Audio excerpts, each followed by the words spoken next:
ತ್ರೈಲೋಕ್ಯ ಸಂಪದಾಲೇಖ ಸಮುಲೇಖ ಭಿತ್ತೆ ಸಚ್ಚಿದಾನಂದ ರೂಪಾಯ ಶಿವಾಯೇ ಬ್ರಹ್ಮಣೇ ನಮಃ ಯದ್ಭಾಸಭಾಸತೆ ವಿಷಮಿಸ್ತಿಕೇನಾಮದಮ ತಸ್ಮೈ ಗುಣವಿಭವ ಪರಮಾತ್ಮನೇ ಪಂಚಾನನಾಥನುದ್ಭೂತಾನ್ ಪಂಚಾಕ್ಷರಿ ಪಂಚಸೂತ್ರಕೃತ ಪಂಚಾಚಾರ್ಯನ್ ಜಗದ್ಗುರುಂ.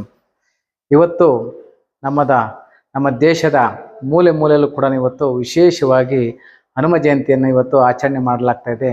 ಅದೇ ಥರ ನಮ್ಮ ಶಿರಾ ನಗರದಲ್ಲಿ ಕೂಡ ಎಲ್ಲ ಕಡೆ ವಿಜೃಂಭಣೆಯಿಂದ ಇವತ್ತು ನಮ್ಮ ಈಗ ಹನುಮನ ಜಯಂತಿಯನ್ನು ವಿಶೇಷವಾಗಿ ಆಚರಣೆಯನ್ನು ಮಾಡ್ತಾನ ಬಂದಂಥ ಭಕ್ತಾದಿಗಳಿಗೆ ಪ್ರಸಾದ ವಿನಿಯೋಗವನ್ನು ಮಾಡ್ತಾ ಇವತ್ತು ನಾವು ತೃಪ್ತಿಯನ್ನು ಬರೋಂಥ ಭಕ್ತಾದಿಗಳಿಗೆ ತುಂಬ ಖುಷಿಯನ್ನು ಕೊಡುವಂಥ ಕೆಲಸವನ್ನು ಇವತ್ತು ನಮ್ಮ ನಗರದಲ್ಲಿರ್ಬೋದು, ಸುತ್ತಮುತ್ತ ಗ್ರಾಮದಲ್ಲಿರ್ಬೋದು, ಎಲ್ಲರೂ ಕೂಡ ಇವತ್ತು ಖುಷಿಯಿಂದ ನಮ್ಮ ಆಂಜನೇಯ ಸ್ವಾಮಿಯನ್ನು ಇವತ್ತು ವಿಜೃಂಭಣೆಯಿಂದ ದೇವಸ್ಥಾನಗಳಲ್ಲಿ ಅವಕ್ಕೆ ಅಭಿಷೇಕ ಆಗಿರ್ಬೋದು, ಅಲಂಕಾರಗಳು ಇರ್ಬೋದು, ಮೆರವಣಿಗೆಗಳಿರ್ಬೋದು, ಅದನ್ನು ನೋಡೋದಕ್ಕೂ ಕೂಡ ನಮಗೆ ಎರಡು ಕಣ್ಣು ಸಾಲದಿಲ್ಲ ಅಂತ ಹೇಳ್ಬೇಕಾಗಿ ಬರ್ತದೆ.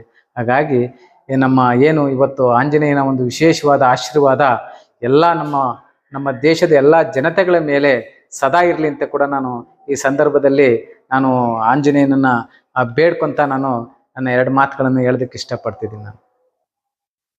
ಇದು ನಮ್ಮ ಪ್ರಸನ್ನಾಂಜನೇಯ ಬಂದ್ಬಿಟ್ಟು ನಮ್ಮ ಶಿರಾ ನಗರದ ಅಂದರೆ ಸಂತೆಪೇಟೆ ಮಾರುತಿ ನಗರ ಗ್ರಾಮದಲ್ಲಿರುವಂತಹ ನಮ್ಮ ಪ್ರಸನ್ನಾಂಜನೇಯ ಸ್ವಾಮಿ ಈ ದೇವಸ್ಥಾನದ ಅರ್ಚಕರಾಗಿ ಅಂದರೆ ನಮ್ಮ ಹೆಸರು ಬರ್ತಾನೆ ಯೋಗೀಶ್ ಆರಾಧ್ಯ ಅಂತ ಹೇಳ್ಬಿಟ್ಟು ನಾವು ಸುಮಾರು ಇಲ್ಲಿ 8 ರಿಂದ 10 ವರ್ಷಗಳಿಂದ ನಾವು ಈ ಸೇವೆಯನ್ನು ಸಲ್ಲಿಸ್ತಾ ಬರ್ತಾ ಇದ್ದೀವಿ.